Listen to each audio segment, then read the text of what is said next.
Hi, welcome again for the day 2 of the Colorverse Colorvent Calendar 2025, and let's go for the day 2, which is here, down here. So the best way I think to open these is to put them down and then pull them up like that, trying not to rip the calendar. And this one, it's nice that they have some description. So number 2, Apollon, god of light and the arts. The golden light he carried held a quiet strength. So let me take the Apollon out. There it is, and also no information, so no special glistening effect, only Apollon and the 15 milliliter indication. So I'll be right back with the swatch. And now let's see how this Apollon will look like on paper. Let's bring a pipette here and cap the bottle. I don't think I want to have this is not really completely steady because of the burlap. I will keep this in my hand. I think 1, 2, 3 drops, the rest goes into the bottle. The pipette goes into a cup full of water that I have there, and the cap will go back into the bottle. And now let's use the knife to do this. And this is a yellow that I would call kind of ochre yellow, I would say. I like the color, and so far I would say this color will be decently visible in paper. Sometimes we have yellow colors that are no longer visible when they dry because they are too light. This is not light, this is not an orange. I would call it a very dark yellow, almost an ochre. I like this color, I really like it. So far I'm happy. Let's see how will it dry. And even here the shading is so much brighter. I have high expectations about this ink. Let's have the ink going around. I really have high expectations on this ink after it's dry, but let's see. We never know exactly what we can expect when the ink is fully dry. So I'll be right back for the rest of the video.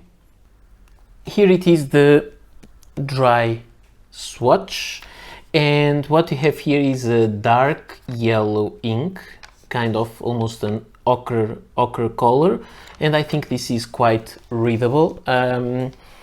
I like this ink. It just looks a little bit, how can I say, it looks a little bit dirty, if this makes sense. So it gets a little bit of kind of a gray or a greenish tone in some parts. So it's not a perfect clean looking ink. It looks like a little bit muddy, but I enjoy that. This is not criticism about it. So this is the Apollon ink. Let me bring some more inks to the table. I don't have many yellow inks. Mostly I love yellow pens, but yellow inks are not that easy to use in regular writing, but I have a few here. I have the Sailor Kyoto Garden Icho, which is it's a deep yellow, not a light yellow, but it's much lighter than this Apollon. And I have here the Private Reserve Buttercup, which has some parts like the middle tones. I was out of camera.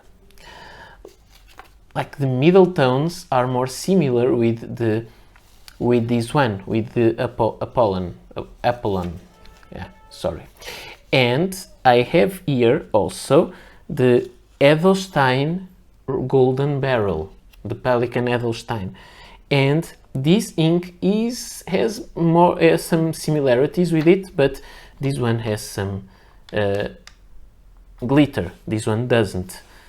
but it has some similarities, even some kind of greenish muddy tones in some places, but this is a little bit darker.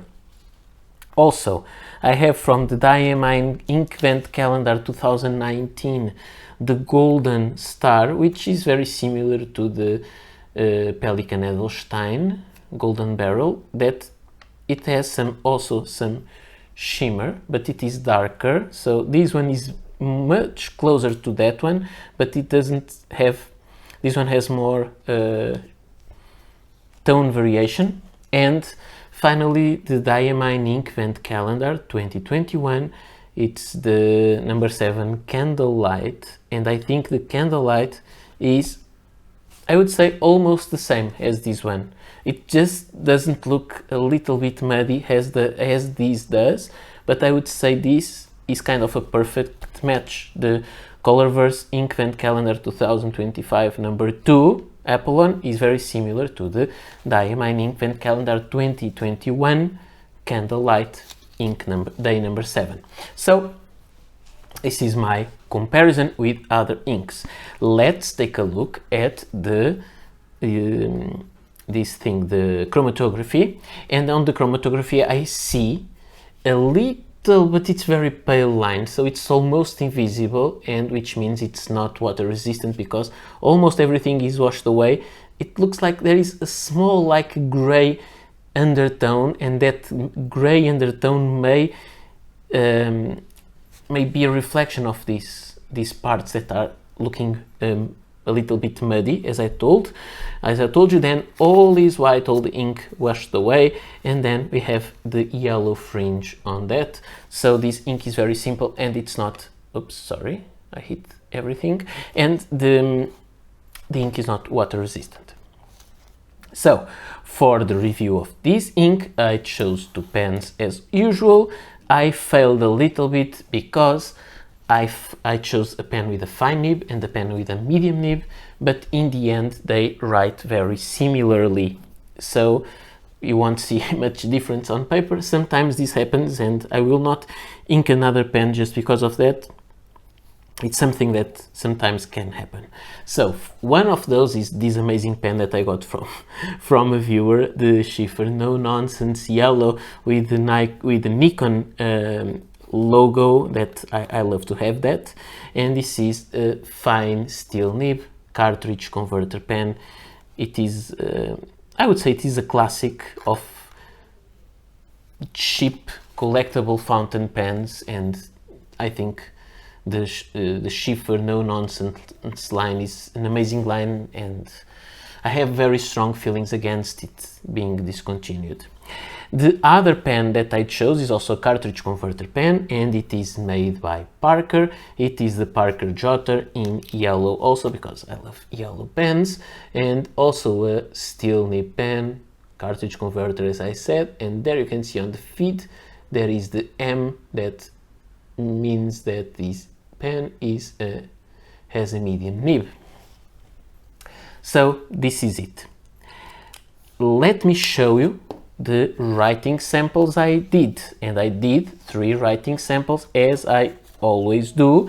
And so I have moleskin paper of white color, this one is white and this one is white, Oxford optic paper and navigator, 80 grams per square meter paper. You may see that the lines are very similar. Here was the Sheaffer that was skipping a little bit, maybe because the pen is new and I didn't clean it as I received, and sometimes pens take a little bit to have their flow going, then it's all normal. But if you can see, there's no big difference between the two the two pens. So we have this yellow ink that has, let's forget a little bit about this, this is lighter, but it has a very nice shading on this moleskin paper. It looks really good.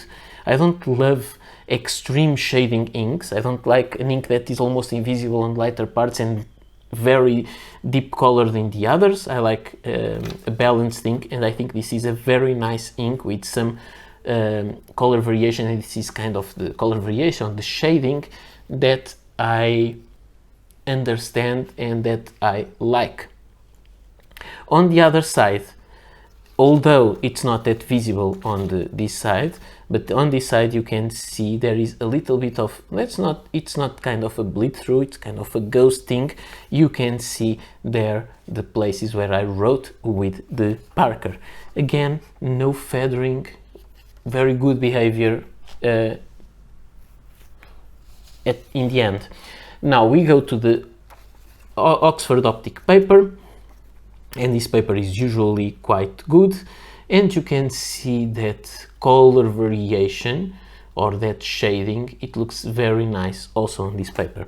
I tend to think that the shading or that color variation looks better on this paper, on the Moleskine paper, than on this one, because maybe it's the not white page that gives it an extra boost to the color variation. Maybe it's that it makes it a little deeper, and I guess I like it. So I like this color. This is perfectly usable. It's a little bit light, but it's perfectly usable as it is. On the other side, no problem with both pens with this ink.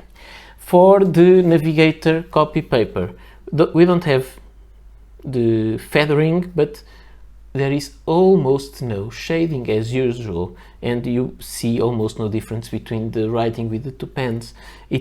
This paper makes every writing a little bit boring, and often this happens. There is some bleed through, which makes the page unusable on the other side. I know I could make this only in good paper like the Oxford or the Rhodia, but what I think is that it may be useful for you also to have copy paper. There are lots of people that write on copy paper, and sometimes, as I do, most of my writing, not serious writing of things to keep, but work in progress, I do most of it in some old copy papers that come from a printer, and they are just printed on one side, and I use the other side to write, just to put my notes. And I find these I find that maybe important for some people to see if this kind of paper will work or not with an ink. And finally, let's go for the Rhodia dot pad, which I think that most of the times has a behavior very similar with the Oxford paper. Let's see the kind of shading. I think sometimes the shading is even better on the Rhodia, but when the ink has shimmer, I find the shimmer, even the sheen, I think it's very clear, the sheen is better usually on the Oxford paper than on the Rhodia. So here I did the lines with the Sheaffer, and I found it takes a little bit to dry. Of course, this nib is a fine nib, but it's not that narrow. It puts down a lot of ink, so it makes some difference for the drying test. But I find it more than 25 seconds to dry, so it's quite a lot. About the water resistance test, what you can see is what I told you. There is a very faint remaining thing of the line that may correspond to that baseline, but it's not possible to recover your handwriting after it is being wet. So I would say that the resistance of this ink, water resistance, is not zero, it is approximately zero, so it's not that good for ink resistance, but I find it to be a nice color. It's not bright, so it's not a color that I think it's subtle, different, so it may be a nice color for some notes, or just to add some color variation to your writing. I would not say this is a good ink to highlight or underline things, because it's not bright enough, but it may be good to have to add some color variation to a document that you may be studying. I think that will be nice. Now let's just go for the final phrase, and the quick brown fox jumps over the lazy dog. with this nib. I love the nib, the way it has some feedback. This kind of nibs is not perfect, but it is so nice. I like these pens. I love this pen now. I have to be honest. And the Parker Jotter, which has a smoother nib as usual by Parker, but it also makes some noise here in this paper. The quick, I don't know if you can hear it, jumps over the lazy dog. And yes, I know I'm a pen reviewer and I have a awful handwriting. Some people say that, but I don't think I will ever get my calligraphy better, just because I don't really care about that. So you see, the writing is very similar for both pens. It's very readable, although it is yellow, but it is dark yellow ink. So I find this to be a very nice ink, an option if you want to write with yellow. This is a good option. Of course, it doesn't look like bright yellow, but it is yellow enough to write with. Again, if we go to the Sailor ink that I showed you before, this is a much nicer yellow, but then when you can see the comparison between two, when this is on paper, it gets less saturated like that. So when you write this on paper, this will be much harder to read. So this may be a good balanced point between a very beautiful yellow and a nice, usable, readable yellow. So this is all for today, and I hope to meet you here tomorrow for another day and another ink. So see you tomorrow. Bye.